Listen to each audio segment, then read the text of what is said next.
semuanya. Apa kabar? Selamat datang di Pelabuhan Pendaratan Ikan Amagara di Larantuka, Nusa Tenggara Timur. Larantuka adalah surga pada masa lalu, namun ia kini terasa tinggal sejarah yang tak berdaya. Orang-orang menyerah dalam kemiskinan hidup, dalam halusinasi tentang kesejahteraan seperti abu yang terjebak dalam dongeng-dongeng dan janji-janji kebebasan finansial, digerogoti macam rupa janji politik yang tak pernah berpihak pada kehidupan. Abu mencari makna hidup di antara puing-puing harapan yang tercecer di dermaga. Khayalan dan kenyataan berebut dalam kehidupan Abu. Kesunyian mengantarkan Abu pada pertanyaan-pertanyaan tentang hidup. Abu sudah lama tidak ada dalam data dan statistik, namun menyusuri kota bernama Larantuka. Muhammad Zaini Ratuloli alias Boli tinggal di Flores Timur dan aktif di kelompok Merah Teater. Tampil bersama kelompok tersebut pada Pekan Teater Nasional 2018 dan Pekan Kebudayaan Nasional 2023. Pada 2024, Boli mengikuti workshop dramaturgi post-dramatik dalam teater dokumenter yang diadakan oleh Konferensi Pertunjukan Teater Indonesia dengan pemateri Kai Tuchman dari Jerman. Sejak tahun 2018, Boli mendirikan Eskul Teater Bengkel Seni Milenial di SMK Suradewa, Flores Timur. Selain aktif di bidang teater, Boli juga menggeluti dunia puisi dan literasi. Lab Indonesia Dapur LTC, Bulan Terang Ikan Terbang, adaptasi bebas dari Kapai-Kapai karya Arifin Singur. Aktor Muhammad Zain Ratuloli, pendamping Dendi Madia, didukung oleh Kementerian Pendidikan dan Kebudayaan, Manajemen Talent dan Seni.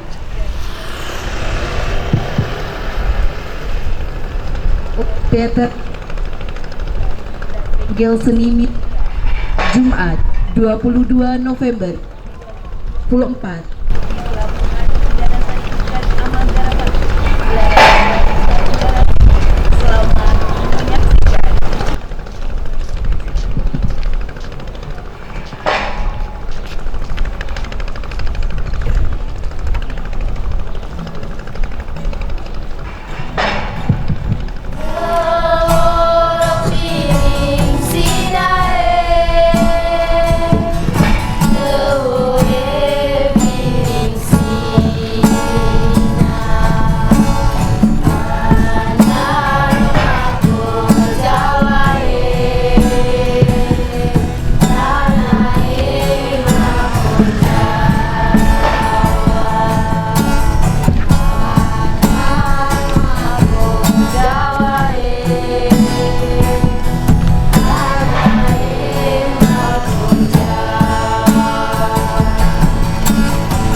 Taunya pantun kalau ada sumur bilang kan belum, baru mulai masa. Oke, selamat sore Larantuka. Sore. Hai, semangat sekali, terima kasih sudah datang di mini pertunjukan Bulan Terang Ikan Terbang. Mas Bembeng, teman-teman PTLK, saya akan coba masuk ke dalam ceritanya. Tadi MC sudah cerita soal latar belakang pertunjukan ini. Jadi izinkan saya bercerita tentang apa ya? Dongeng. dongeng. Kalau dulu biasa sebelum tidur nenek biasa nenek sering mendongengkan sebuah cerita. Nenek yang biasa saya panggil Ina bercerita tentang surga di ujung timur Nusantara. Hamparan hijau pegunungan yang indah, wangi cendana yang menyebar ke sudut-sudut pulau impian. Tempat yang indah akan kalian temukan di mana. Aduh, paman datang. Dia datang dengan wajah yang marah. Kerja merah. Moyai, lemburian. Ya paman. Lanjut ceritanya lagi. Orang-orang yang ramah, hasil bumi yang berlimpah. Kalian harus ke sana. Aku juga ingin ke sana.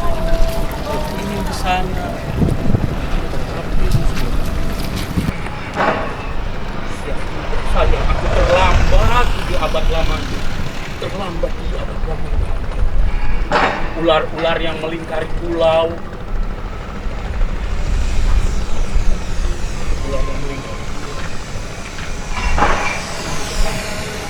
Tetap harus ke sana.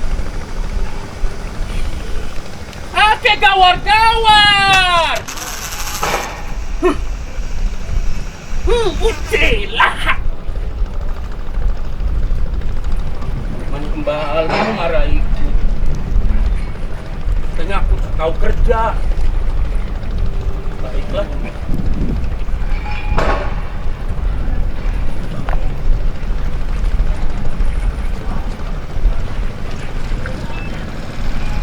Yang kuceritakan itu tempat lahirnya orang-orang pintar.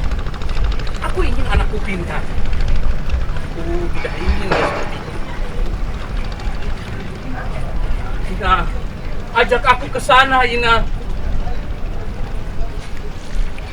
Ingat, kau punya hutang belis belum kau bayar.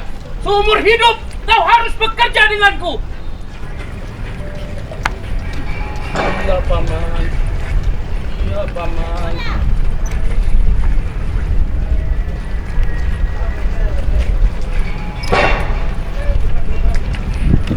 Itukah gunung yang pernah kau ceritakan, Ina?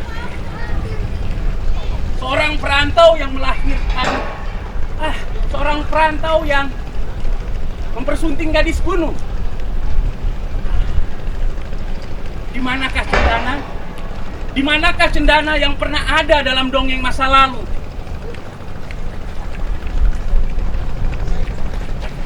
Apakah bencana? Bencana? Atau kerakusan manusia? Atau kalian sedang menikmati pertunjukan saya?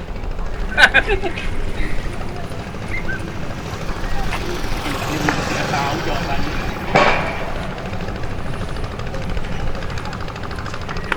Tapi di mana perempuan gunung itu? Cendananya juga kemana? Pikir terus. Kita orang susah begini, nggak usah pikir yang aneh-aneh. Utang belis biar saja, nanti aja. Tidur dulu, kali aja di mimpi saya bisa mendapatkan duit yang lebih banyak.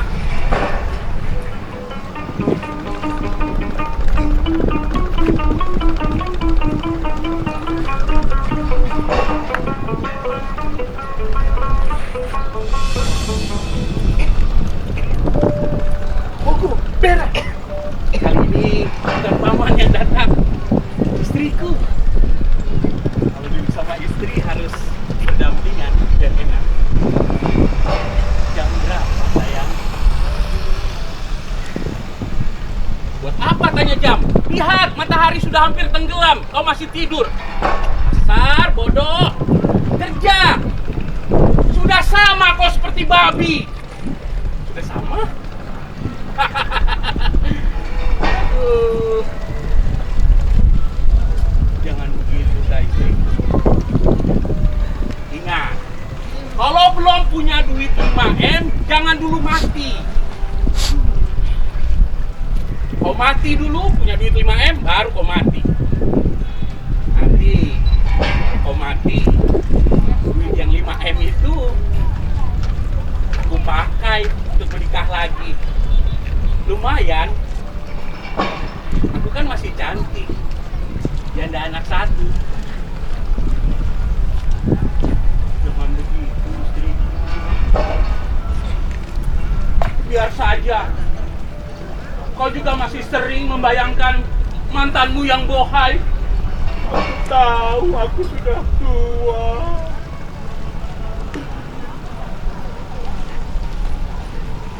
Tidak, istri. Kau masih cantik.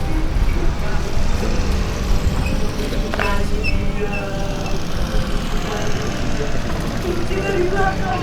Lalu kami berdua bermesraan. Ada anak kecil. Kayaknya kita sensor dulu ya. Mau kau berdua bermesraan.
Dimanakah ujung dunia?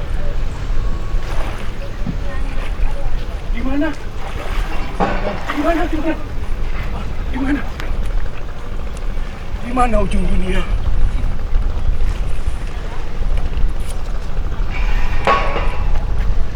Aku akan ke sana.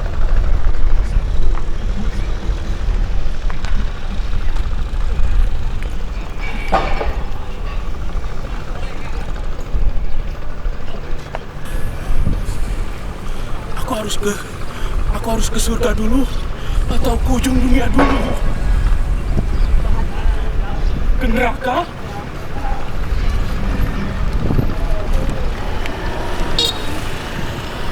Aku harus ke ujung dunia dulu. Ujung dunia.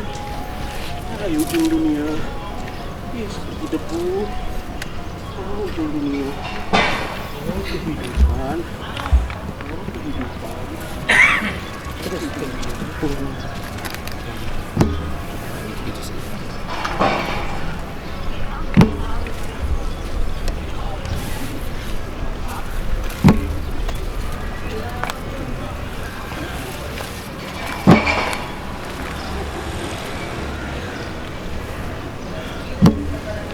Perjalanan ini perjalanan yang jauh. Aku butuh istirahat. Boleh minta rokok?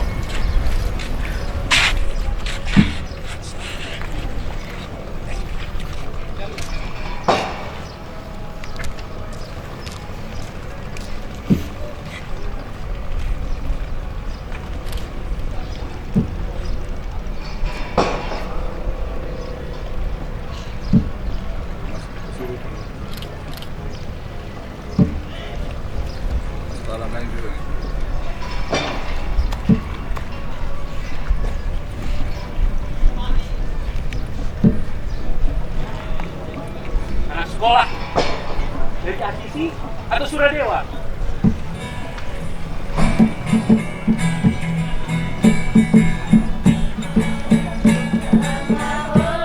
Pesiaran tuka tenggelam di jembatan. Anak sekolah lama ulun pesiaran tuka tenggelam di jembatan.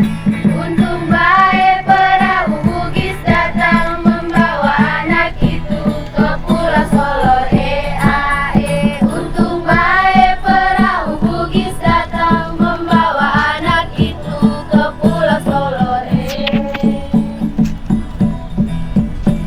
Sekali kita rapi sekolah, bekal jagung titeh maisi di kelambu. Udah sekarang so minta pakai motor, mau pakai HP baru, so minta isi pulsa. Pulsa so habis, HP tu dijual, mau motor mau digade, sekolah pun tergantung.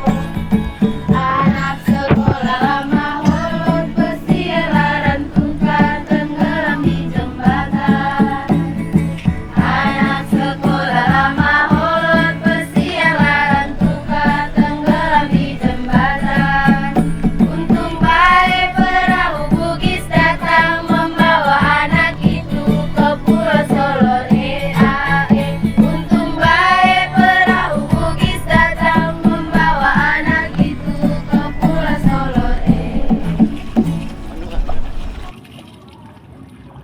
Solor. Ada dongeng lain tentang Solor. Itu sejarah. Tidak tahu sih.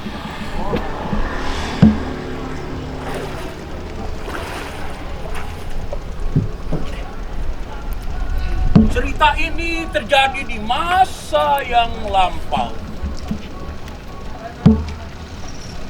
Kerajaan Sagu di Adonara diserbu penjajah Portugis.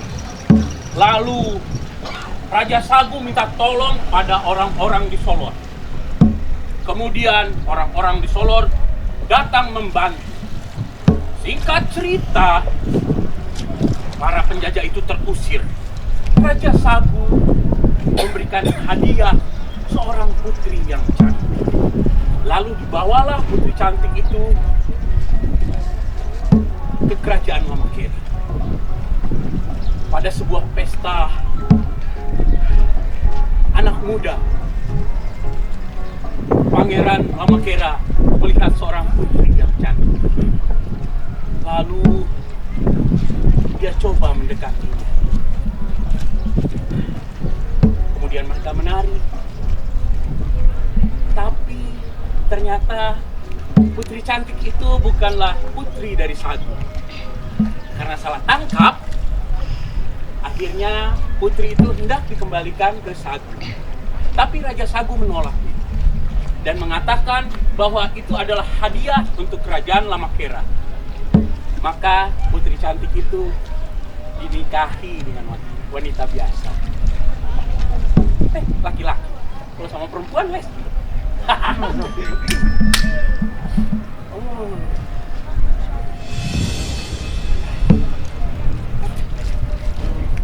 Istriku datang. Aku harus menyambutnya. Istriku sayang, aku lagi kerja, kenapa kau datang? Bukankah kita sudah melakukannya tadi? Sekarang apa yang kau inginkan? Datang. Seperti biasa dia datang dengan wajah yang marah. Beras habis, minyak tanah juga habis, semua barang-barang di dapur habis, sabun juga habis.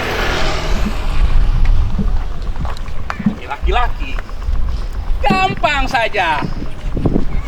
Beras habis, live solusinya, musik.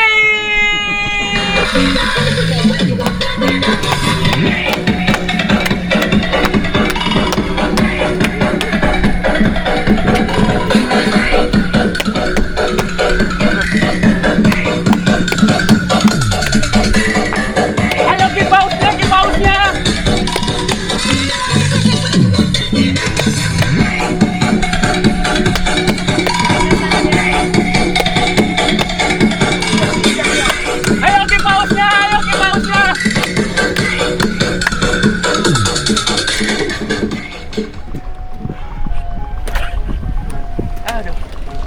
Ah.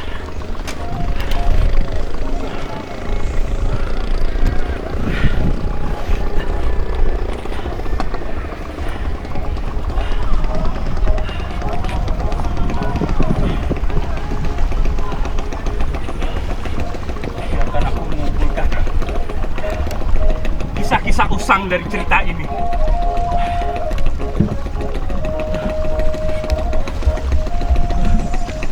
Kisah yang didaur ulang tentang cerita orang-orang kalah.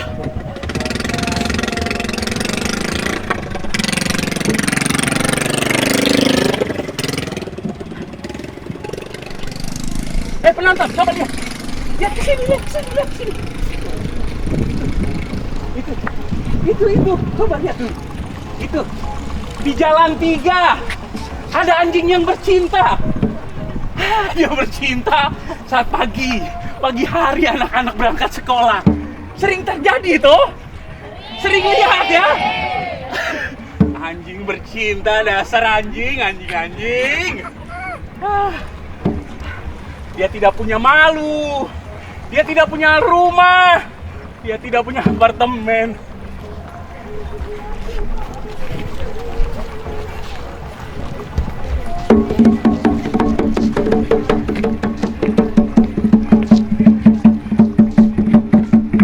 Ini soal pendidikan.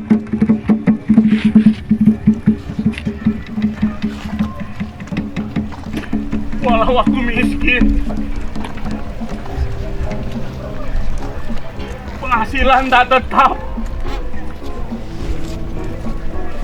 Orang melaut itu tak pernah tetap hasilnya. Apalagi hanya jadi bawahannya, bukannya punya kapalnya. Tapi aku mau anakku sekolah. Aku tidak ingin membunuh cita-citanya. Bukan begitu istriku. Aku tidak ingin membunuh cita-citanya. Meski aku susah, aku tidak ingin membunuh cita-citanya. Aku berjanji, biar aku yang susah. Biar aku yang susah. Anak-anakku harus punya cita-cita.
Hidup tetap susah.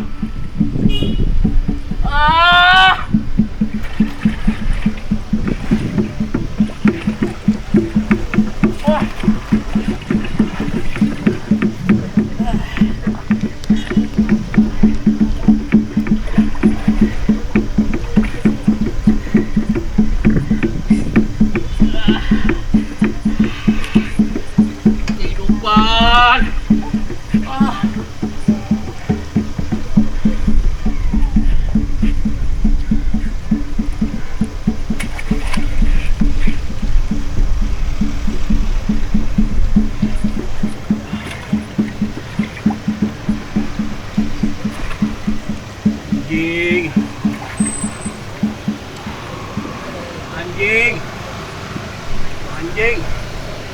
Anjing babi, anjing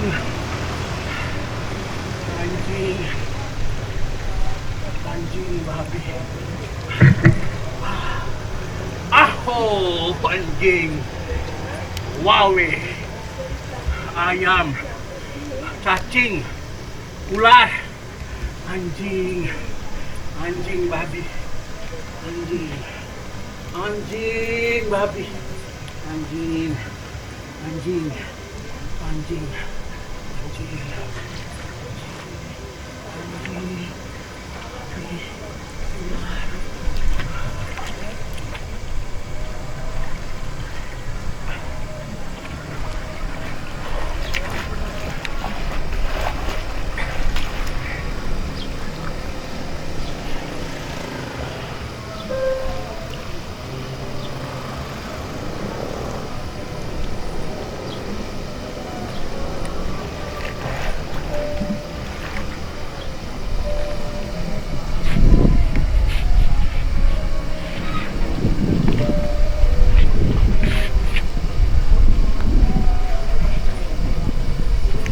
Wahai kehidupan,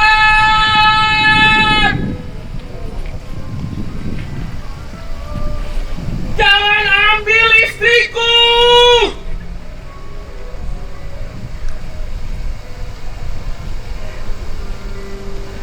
Wahai rutinitas, jangan ambil istriku.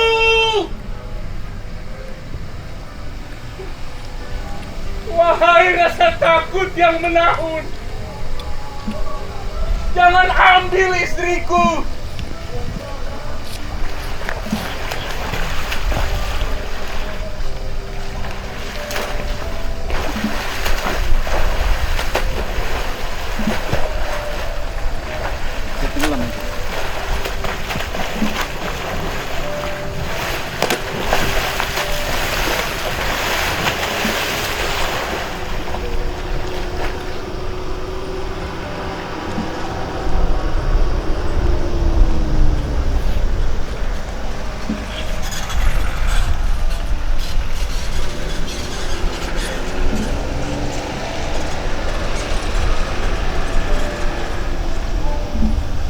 Barangkali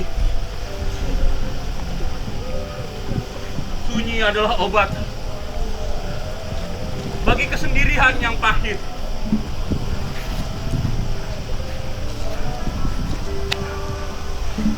Kalah adalah kawan yang baik.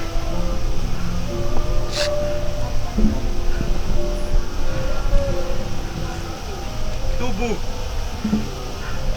adalah wadah bagi jiwa yang hampa.